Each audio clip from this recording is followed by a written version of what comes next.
guys, welcome to how-to with the guys from 8F Productions doing boxing fitness again this week. So what we're going to do is a very similar workout routine to what we did last week, but we're going to do a couple different things, and I'm going to show you a couple new boxing steps. Now, unfortunately, James could not make it today, but I will be able to teach you just as well. So what we're going to do, as always, start with stretching. And of course, it doesn't matter the order. I'll just go ahead and start with the shoulders, just because I'm talking while I do it. So just get some shoulders, roll them. Make sure you get a good stretch to go to your neck.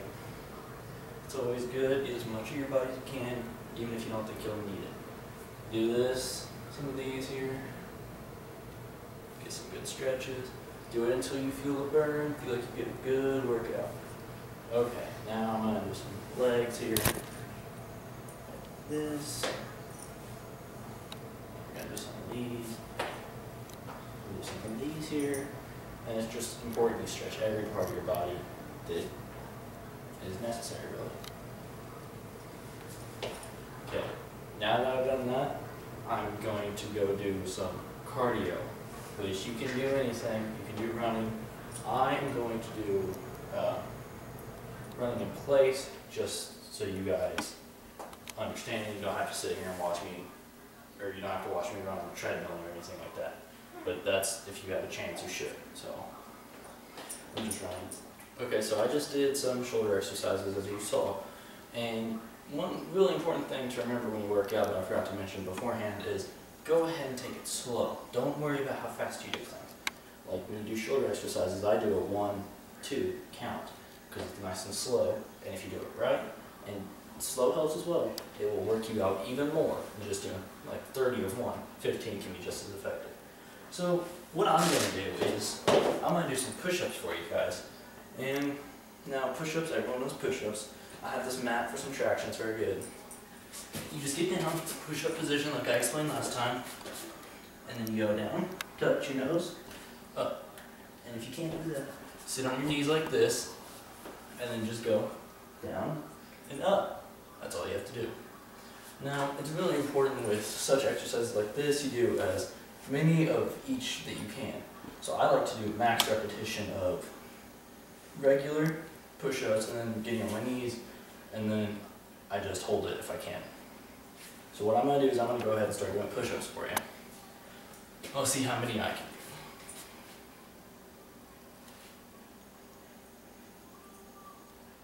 do. Alright, so now that I did my leg raises there, and I didn't really think this through, I'm going to do lunges next, which I should have done after my squats, but that's alright.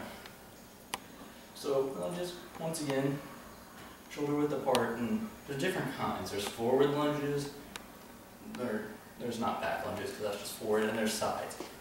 Now, we take one foot. I start with my right every time, and I move it out.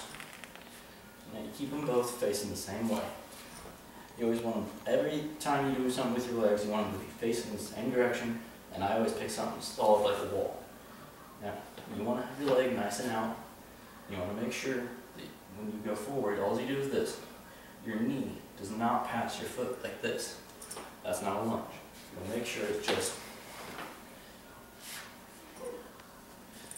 like this. But you want to make sure you keep your feet always facing the same direction, which I think I just messed up, so sorry about that. You always want to keep them. Don't bring them past your knee or your foot, otherwise bring your foot out a little more.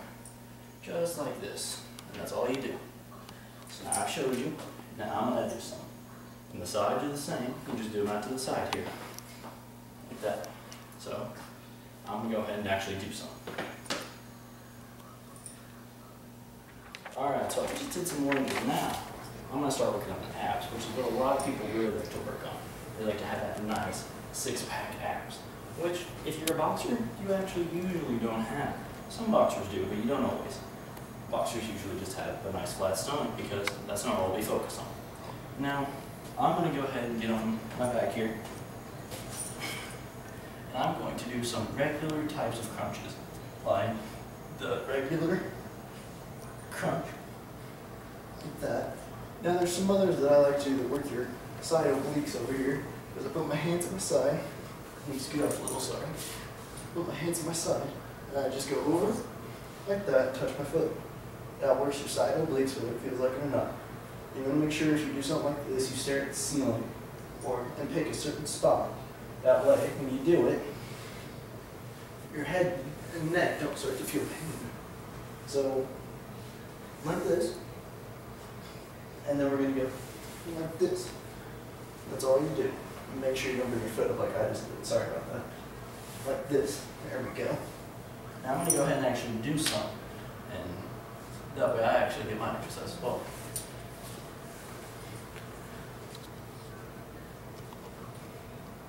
Now you just saw I had done my crunches, and don't forget last week we showed you scissor crunches, which are very good. And I did some of those, but you didn't see, unfortunately, I'm sorry. But they are very good to work out. Now I'm going to do planks. Planks are really good at working your abs. And the important thing to remember when you plank is just relax. Okay, you may shake, but you'll be alright. So all you do is get in your push-up position like so, and then you get on your forearms here. And you're going to shake more than likely, like I always do. And it's going to work your abs. It always does. It's great. Perfect ab workout. So I'm just demonstrating here. And if you feel like this isn't enough, do this. Not bad. Do some of these. And switch. Now you hold this for a certain amount of time. Now, I'm going to go ahead and actually do mine, but I'm just going to do simple ones because, well, I don't need to do all the extras. The simple ones will be, alright, so all you do is sit like this, and you hold it. Alright, so I just done my planks there. Now I'm going to get into cardio. And never forget, there is more kinds of cardio than running. So we're going to stress that on this one, in case you haven't noticed. Where, yeah, I ran a place earlier, but now I'm going to show you, I'm going to do jumping jacks instead. Because running is good. It's one of the most effective weight loss methods out there. But jumping jacks is what I'm going to do because, well, I don't have to go up to the treadmill and bore you guys, so I'm just going to sit here and I'm going to do jumping jacks. Now, for those of you that don't know, you start like this, and then you just jump, and go back. That's all it is. When you jump like this, your feet are out, and your hands, they don't have to touch. It's not really a necessity. You can just go like this. Just make sure you do your jumping methods. Just jumping is pretty much actually a cardio routine, whether or not you know it. So, just all you do. And you do this for a time. My hands don't usually touch. Alright, so I just did my cardio, which I'm going to say is the end of this workout routine for me. Now, if you feel like that wasn't enough, go back, repeat some steps, or add on to it what you think is necessary. Increase dumbbell weight size, increase time limits, whatever you think. But I'm going to go ahead and get straight to what you guys probably want most, the boxing part. Now, just so you don't forget, I'm going to quickly review. I am in the southpaw stance, the opposite of what most people are. So, don't forget, you have your foot, and then you put your other foot out here.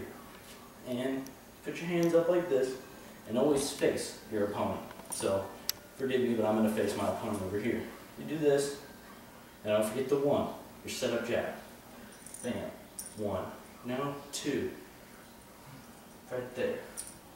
And in case you notice, my hands are always open, because if you punch with your hands clenched, it can actually hurt if you're not careful.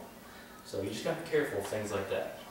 Now, that's your 1, 2, you know, 1, 2. Always pivot, by the way. So I'm going to show you 3 and 4, probably the most well-known hits in boxing. 3, what we call 3, is known as the left hook, or in this case, the right, because I'm doing it opposite. And then 4 would be the uppercut. Now, uppercut is really famous, and it's really effective. But let's go one thing at a time here. We'll go with the 3. So you go 1, back, 2, back. Now 3 is your left hook, or in this case, right hook. So I'm using this hand, and it's called a hook. So what I do is imagine taking a shelf full of stuff, and you just want to wipe it off. So you go like that, and you always pivot your body. It's really important you have your pivots in boxing. If you're on the balls of your feet, it's a lot easier. So you go 1, 2, 3. And it's really hard to do some hits in slow motion, and this is definitely one of them. So you go like this. Now, just remember, you gotta keep your hand, you don't want to load it up like this. You just go 3, 3. It's really, really complicated to learn, but once you get it down and you can put it together, it is very effective. Now, let's say you're in the ring and we just did that 3. We're going to do a 4, an uppercut. So, you've gone 3. Now you're going to do an uppercut, which would be this hand on this turn. And what you're going to do is you brought your 3 back. You drop down, pivot, and hit like this. So it's 1, 2, 3, 4. And you want to make sure you get that drop. Otherwise, you're just hitting them in the chin at an odd angle, and that's not good. Because if you do that, you can hurt your hand, and probably not his face. So you're in your stance, you drop, and hit like that. Turn your whole body into that punch. Always do that. That whole pivot. Very effective. Just drop, pivot, hit. Make sure you're on the balls of your feet, and it'll work perfectly. Like I'll throw you all 4 right here. So you go 1, 2, 3, 4. Now it's fast, I'm sorry, but I was just showing you what it can look like. So there are those 4 steps, alright? So that's that part. Alright, so you've just done the basic 4 boxing hits. Great boxing hits. Very effective. Always good. Now, I'm going to wrap this up. And I'm sorry if you're enjoying this, but I do need to end it sometime. So, remember, do fitness slowly and at your pace. Don't worry about other people's pace. Do it at yours. Do it to your standards. 5-pound dumbbells are too much. Use 2-pound dumbbells. That's alright. It's not going to make a difference. So, and make sure when you are boxing, you start slow. Make sure you're fit, because if you're not fit, then it can get really tiring. So if you're not fit to begin with, you want to get fit as you do. So I'm going to wrap this up, and just remember, I think last week I gave you a health tip, so I'm going to give you another one this week. If you don't watch, you need to watch your diet, what you eat, what you drink, and like how much you drive, how much you walk, things like that. If you can cut down how much you drive and go to how walking more, that's really helpful, because that's actually a fitness routine of itself. So that's extremely important, and just in case you guys didn't catch, I'm going to show you the 4 steps one last time. 1, 2, 3, 4. Alright, that's all. See you next time.